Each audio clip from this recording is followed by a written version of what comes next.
Assalamualaikum warahmatullahi wabarakatuh. Saya Siti Solika dari kelompok 7 akan menjelaskan materi dari makalah kami, yaitu manajemen operasi dan produktivitas kerja. Manajemen operasi merupakan manajemen dari bagian organisasi yang bertanggung jawab untuk menghasilkan barang atau jasa. Pengertian manajemen operasi menurut para ahli. Yang pertama, menurut Jay Hazer dan Barry Reinder, mengartikan manajemen operasi sebagai serangkaian kegiatan untuk menghasilkan nilai dalam bentuk barang dan jasa untuk mengubah input menjadi output. Menurut Pangestu Subagio, mengartikan manajemen operasi adalah penerapan ilmu manajemen mengatur kegiatan produksi atau operasi dalam operasi agar dapat dilakukan secara efisien. Menurut Edi Harjanto, mengartikan manajemen operasi dan produksi adalah sebagai proses secara berkesinambungan dan efektif menggunakan fungsi-fungsi manajemen untuk mengintegrasikan berbagai sumber daya secara efisien dalam rangka mencapai tujuan. Yang kedua ada sejarah manajemen operasi. Manajemen operasi sebenarnya sudah ada sejak manusia mulai memproduksi barang atau jasa. Asal mula manajemen operasi dapat ditelusuri sejak awal peradaban manusia. Namun pembahasan ini difokuskan pada 2000 tahun terakhir. Perjalanan manajemen operasi masih terbilang sangat muda, namun sejarah ini dikatakan unik, kaya, dan menarik. Eli Whitney dikenal sebagai orang pertama yang mempopulerkan komponen yang dapat dibongkar pasang. Hal ini dapat melalui standarisasi dan pengendalian mutu. Ia berhasil memenangkan kontrak pemerintah Amerika Serikat untuk 10.000 pucuk senjata yang dijual dengan harga tinggi karena senjata tersebut dibongkar pasang. Selanjutnya, Frederick Wetzler dikenal sebagai bapak ilmu manajemen. Ia membungkamkan ilmu seleksi karyawan, perencanaan dan penjadwalan studi gerak dan agronomi. Bidang ini sangat populer pada masanya sampai sekarang. Manajemen bisa juga lebih kuat, efisien dengan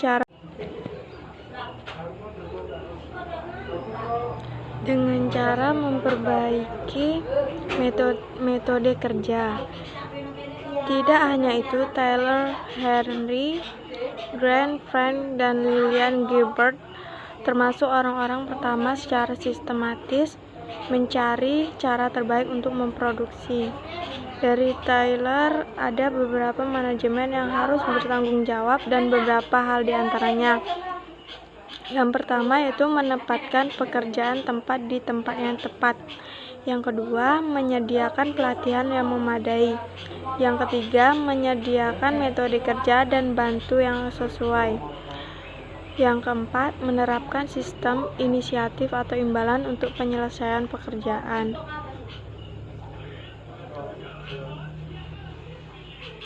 Pada tahun 1913, Henry Ford dan Charles Sorensen memadukan pengetahuan pada komponen yang standarisasi dengan niat produksi semu dan proses penggenapan daging dan industri mail-order.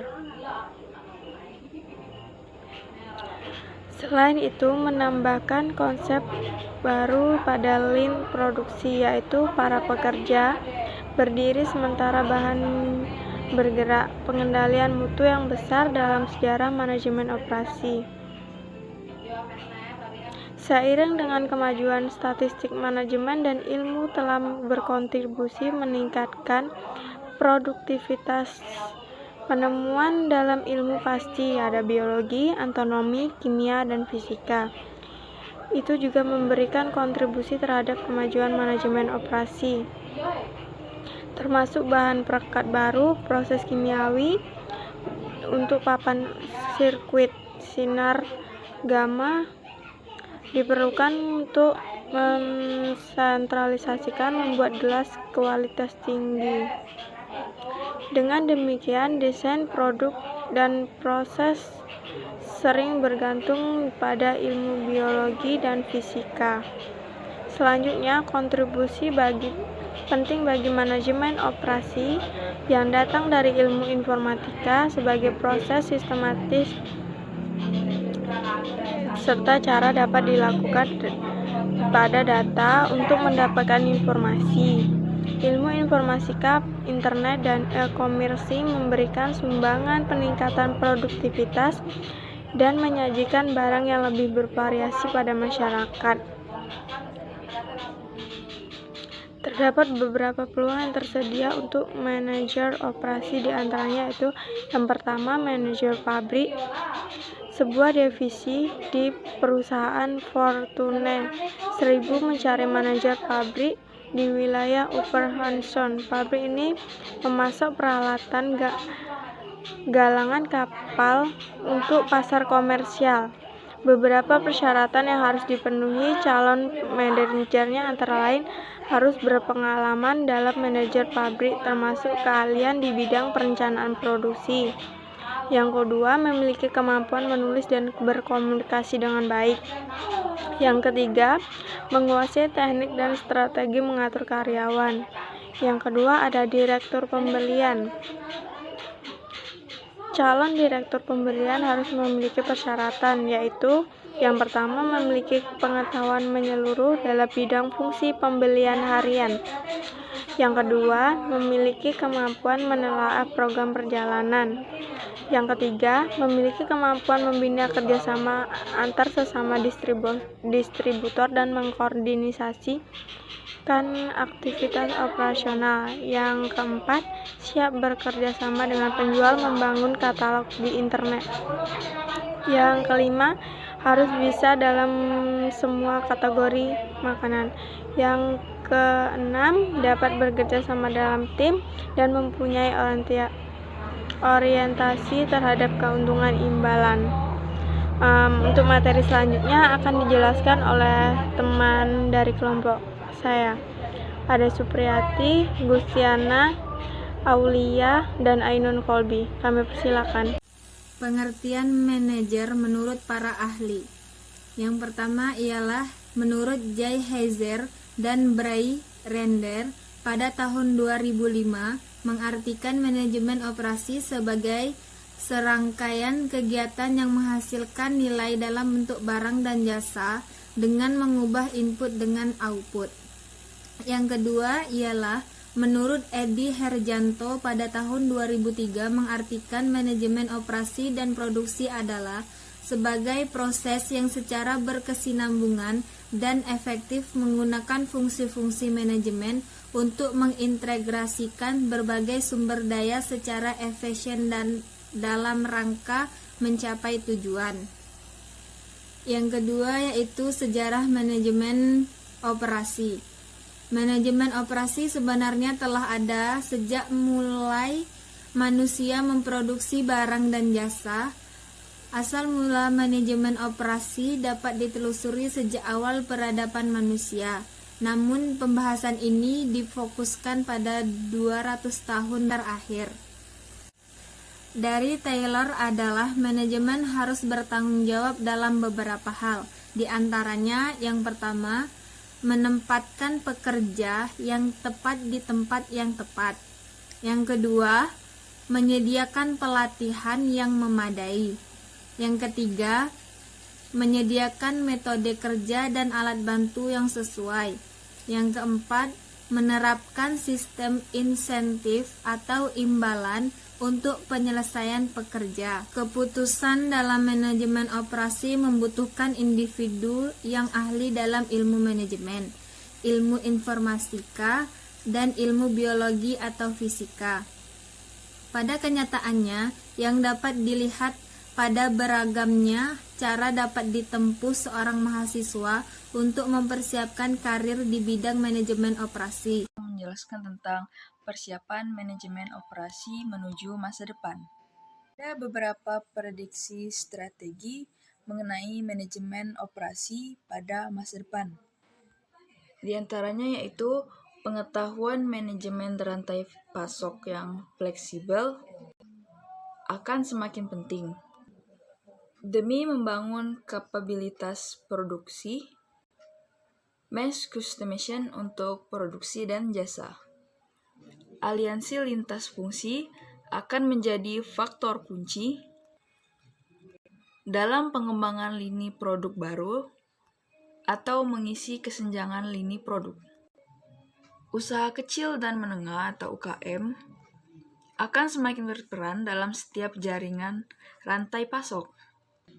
Teknologi informasi modern semakin menunjang berbagai identitas bisnis, peningkatan outsourcing dalam manajemen bisnis, dan manajemen operasi.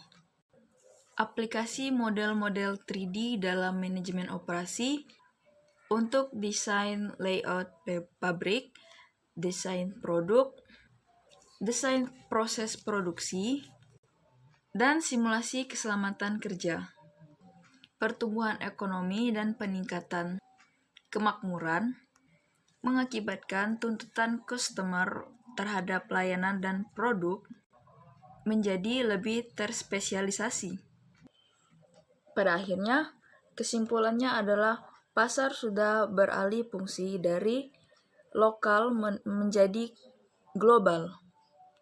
Dan juga produk-produk sudah beralih fungsi dari yang semula produk hanya dihasilkan produk standar berubah menjadi produk yang sesuai dengan kebutuhan para customer. Agar dapat mampu bersaing dengan pasar global, diperlukannya kemampuan untuk perusahaan untuk merekayasa ulang kemampuan manajemen operasinya dan juga keunggulan kinerja operasi yang lintas faktor seperti kualitas, fleksibilitas, kecepatan, andalan, dan juga biaya. Dengan demikian, peran manajemen operasi termasuk juga di dalamnya pengelolaan pemasok, proses produksi, logistik, dan layanan pelanggan sudah menjadi utama dan juga nilai tambah dari perusahaan. Dengan begitu, manajemen operasi sebetulnya dijadikan prioritas utama bagi suatu perusahaan. Baiklah, selanjutnya di sini saya akan menjelaskan tentang ruang lingkup dari manajemen operasi.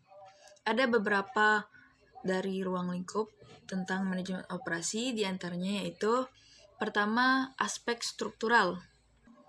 Merupakan aspek yang mengatur tentang komponen yang membangun suatu sistem dari manajemen operasi yang saling berinteraksi satu sama lain. Selanjutnya yaitu aspek fungsional. Aspek fungsional ini bertujuan untuk manajerial dan pengorganisasian seluruh komponen struktural maupun interaksinya, dimulai dari perencanaan, penerapan, pengendalian, maupun perbaikan sehingga diperoleh kinerja yang optimal. Terakhir, yaitu aspek lingkungan. Manajemen operasional yang sistemnya berkaitan erat dan sangat penting dalam pemerhatian lingkungan di sekitarnya. Baik itu perkembangan maupun juga segala hal yang berhubungan dengan lingkungan.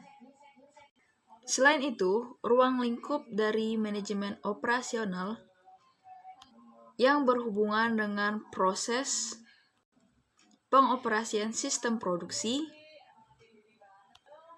pemilihan serta persiapan sistem operasional yang meliputi yaitu antara lain pertama, perencanaan dari jumlah kapasitas yang optimal, perencanaan bangunan, layout, serta desain tata letak fasilitas.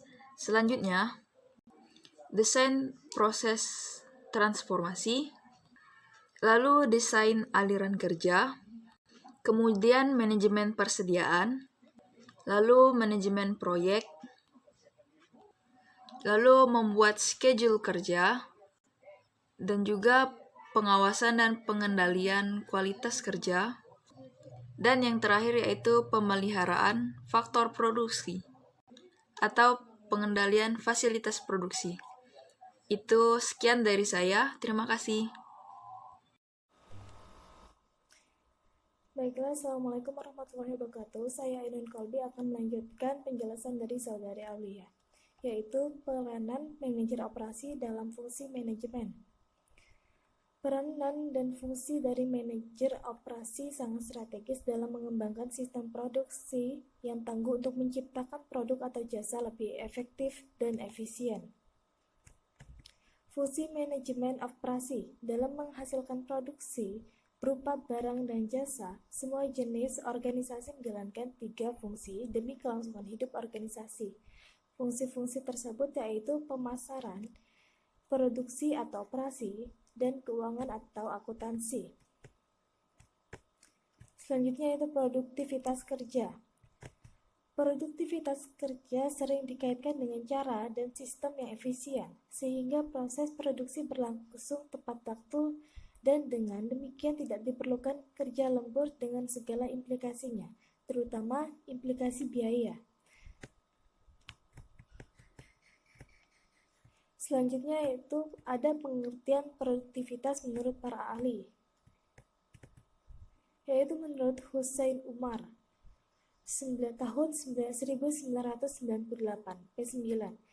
Produktivitas adalah sikap mental yang selalu berpandangan bahwa mutu kehidupan hari ini harus lebih baik dari kemarin, dan hari esok lebih baik dari hari ini. Selanjutnya yaitu faktor-faktor yang mempengaruhi produktivitas kerja.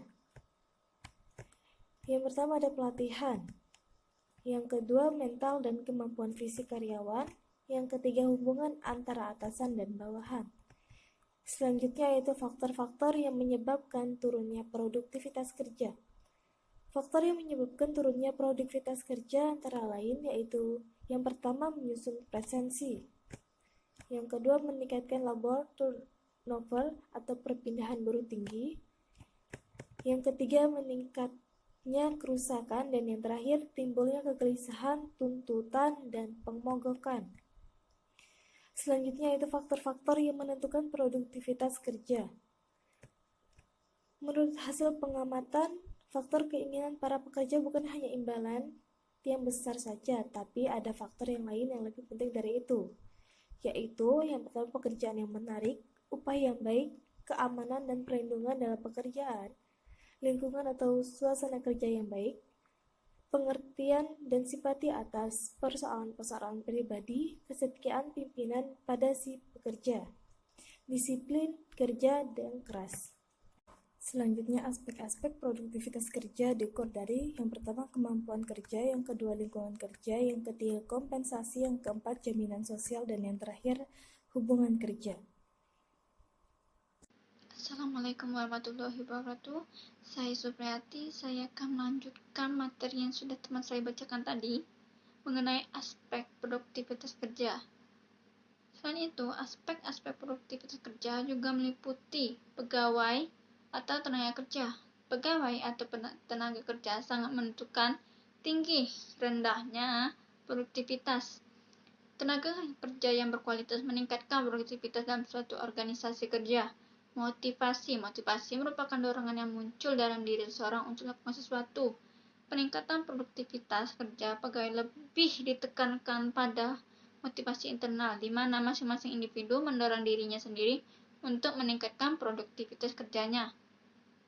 Sikap seseorang akan tercermin dari prestasi kerjanya. Tempat kerja. Penyebab dari tinggi rendahnya produktivitas yang berasal dari tempat kerja ada dua, yaitu lingkungan kerja dan manajemen. Lingkungan kerja Organisasi kerja bertanggung jawab untuk mengupayakan lingkungan kerja yang baik dan sehat. Manajemen kemampuan manajerial seseorang pemimpin sangat berpengaruh terhadap produktivitas. Dalam hal ini, pemimpin akan bertugas untuk mengarahkan kegiatan para pegawai untuk mencapai tujuan. Berdasarkan pendapat di atas, maka dapat disimpulkan bahwa aspek-aspek produktivitas kerja yaitu kemauan kerja, kemampuan kerja, lingkungan kerja, kompensasi jaminan sosial, hubungan kerja, tenaga kerja maupun tempat kerja. Keenam, pengukuran produktivitas kerja secara umum. Secara umum, pengukuran produktivitas kerja berarti perbandingan dapat dibedakan dalam 3 jenis. Perbandingan antara pelaksanaan sekarang dengan pelaksanaan secara historis yang tidak menunjukkan apakah pelaksanaan sekarang memuaskan. Kedua, perbandingan pelaksanaan antara satu unit atau perorangan, tugas, seksi, ataupun proses. Ketiga, perbandingan pelaksanaan sekarang dengan targetnya, dan inilah yang terbaik sebab memusatkan perhatian pada sasaran atau tujuan. Ketujuh, ciri-ciri pekerja yang produktif. Lebih dari memenuhi kualifikasi pekerjaan.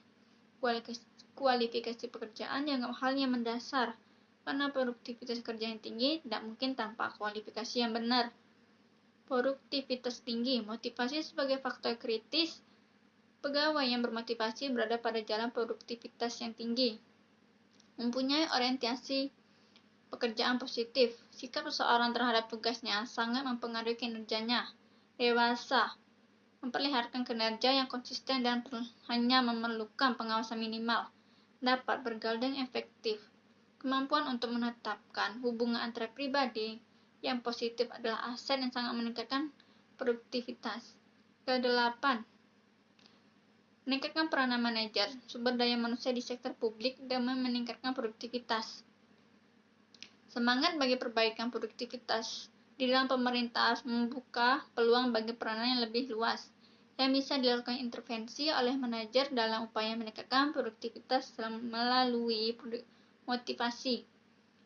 Perbaikan produktivitas berkaitan dengan motivasi pegawai. Program-program yang didorong motivasi harus didukung oleh pengetahuan mengenai keuangan.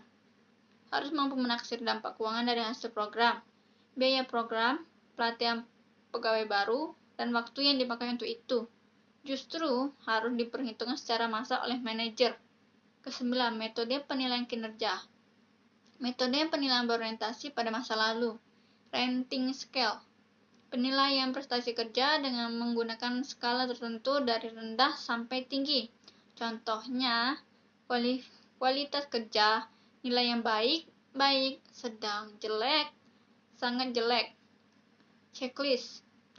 Penilaian tinggal memilih kalimat-kalimat dan karakteristik karyawan. Contohnya, karyanya merawat peralatan dengan baik. Metode peristiwa kritis. Metode penilaian yang mendasarkan pada catatan-catatan penilaian menggambarkan perilaku karyawan yang baik atau sangat jelek dalam kaitannya dengan pelaksanaan pekerjaan. Metode peninjauan lapangan. Metode penilaian berorientasi pada masa depan. Penilaian diri dilakukan untuk melanjutkan pengembangan diri. Penilaian psikologis dilakukan melalui wawancara mendalam dengan tes-tes psikologis, diskusi dengan atasan langsung, ataupun evaluasi diri. Pendekatan manajemen dari objektif secara bersama menetapkan tujuan atau sasaran-sasaran yang pelaksanaan kerja di waktu yang akan datang.